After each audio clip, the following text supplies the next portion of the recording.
जय गुरुदेव मेरे प्यारे साथियों, इंद्रावत राजस्थान अजमेर से।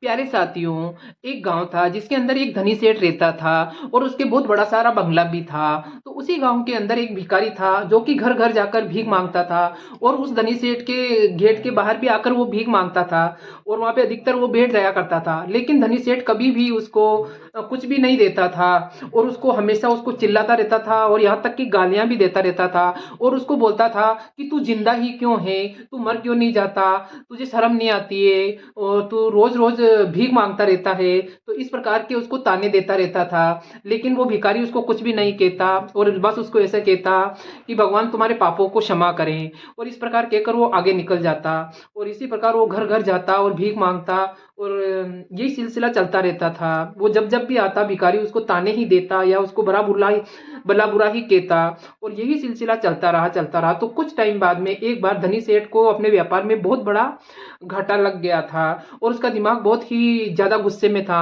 तो वो जैसे ही अपने घर के चौक में बैठा हुआ था तो उसी दरमियान वो भिखारी आया और कुछ मांगने लगा।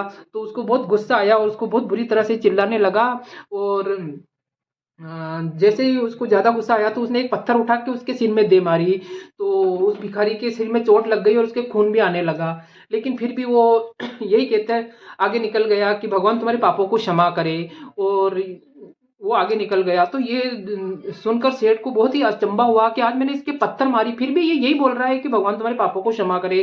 तो वो उसके पीछे पीछे हो लिया और उसके पीछे पीछे उसने सोचा कि आज मैं इसके बारे में पता लगाता हूँ कि इसके अंदर इतना सब्र कैसे है। तो उसने क्या देखता है कि वो घर घर जाता है, कोई उसको चिल्लाता है, कोई गालियां देता है, कोई थोड़ी बहुत कोई चीज देता है, लेकिन वो हर इंसान को यही कहते हुए आगे निकल जाता है कि भगवान तुम्हारे पापों को क्षमा करे। तो वो उसके पीछा करता गया और जब देखा कि वो एंड के अंदर वो जब वो वापस जाके उसके घर की तरफ पहुंचा तो एक टूटा फूटा सा ऐसे उसका घर बना हुआ था, झोपड़ी बनी हुई थी और वहीं पे उसकी एक बूढ़ी सी औरत थी। तो उसने जैसे ही वो अपना कटोरा लेके गया तो उसने वो औरत ने देखा तो उसने बोला आज बस इतना ही, क्योंकि उसके अंदर सिर्फ एक आधी रोटी ही पड़ी हुई थी। लेकिन उसके सिर पर खून देखा तो उसने बोला कि आज ये क्या हुआ। तो उसने बोला कि आज किसी मनुष्य ने मेरे सिर पर चोट दे मारी, तो रोटी तो इतनी ही मिली है और ये चोट अलग से मिली है। तो वो औरत सोचने लगी कि क्या कर सकते, अपनी किस्मत ही ऐसी है। तो फिर उस आदमी ने बोला कि इसमें हमारा ही दोष है। तुझे याद है ना कि पहले के टाइम में मैं अपन दोनों बहुत ही ज़्यादा पैसे वाले थे, हमारे पास में सब कुछ था, गाड़ी था, बंगले थे, पैसे थे और जो भी अपने पास में आवश्यकता की हर चीज़ आवश्यकता से ज़्यादा ही थी। लेकिन हमने कभी भी लोगों को दान में नहीं दिया। और जो एक गरीब भिखारी अपने घर पे आता था हम उसको कितना परेशान करते थे, और अंधे भिखारी की तो हमने क्या स्थिति की है कि ये हम दोनों को पता है। तो वो उसकी वाइफ कहने लगी कि हाँ हमने अंधे भिखारी के साथ बहुत ही बुरा बर्ताव किया, उसको कभी भी खाना नहीं देते थे, वो अंधा था तो उसको हम कभी कभी तो कागज भी दे देते थे, उसको गालियां देते थे और कभी उसको धक्का देते थे। तो लेकिन वो जाते वक्त ऐसे बोलता था कि ईश्वर तुम्हें तुम्हारे कर्मों का फल अवश्य देगा और तुम जो भी कर रहे हो तुम्हें उसका फल अवश्य मिलेगा। तो हमको अपन दोनों को मालूम है कि उसकी बद्दुआएं हमें अवश्य लगी है और आज हमारी क्या स्थिति हो गई है। इसलिए इसलिए मैं किसी को भी इस प्रकार की बद्दुआएं नहीं देता हूँ कि तुम्हें तुम्हारे कर्मों के फल मिले।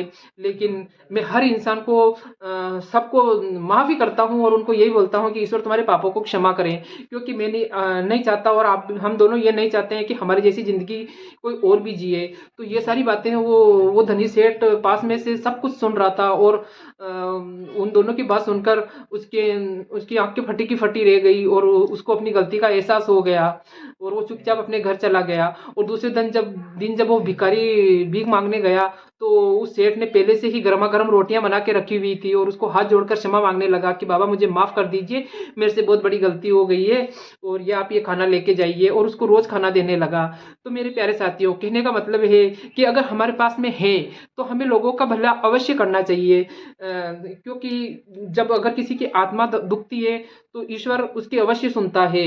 तो हमें किसी भी इंसान को के साथ बुरा व्यवहार नहीं करना चाहिए, क्योंकि ईश्वर की लाठी में कोई आवाज नहीं होती है। चाहे कोई इंसान भले अपन को कुछ भी ना कहे, लेकिन ईश्वर ईश्वर के यहाँ पर सच्चाई सच्चाई चलती है, और वो सभी इंसानों का न्याय करता है। उसके यहाँ से न्याय से कोई बच नहीं सकता है। तो इसलिए अगर ईश्वर ने हमें दिया है तो हमें सभी को देना चाहिए, क्योंकि साथ लेके जाने की तो कोई व्यवस्था ही नहीं है। इसलिए जो कुछ भी है हमें आपस में सभी को मिल बांट कर ये ज़िंदगी गुजारनी चाहिए। जो कुछ भी है वो दूसरों को देना चाहिए। तो मेरे प्यारे साथियों, आपको ये कहानी कैसी लगी? अच्छी लगी तो लाइक कमेंट और शेयर कीजिए। नया है तो मेरे चैनल को सब्सक्राइब कीजिए। जय गुरुदेव।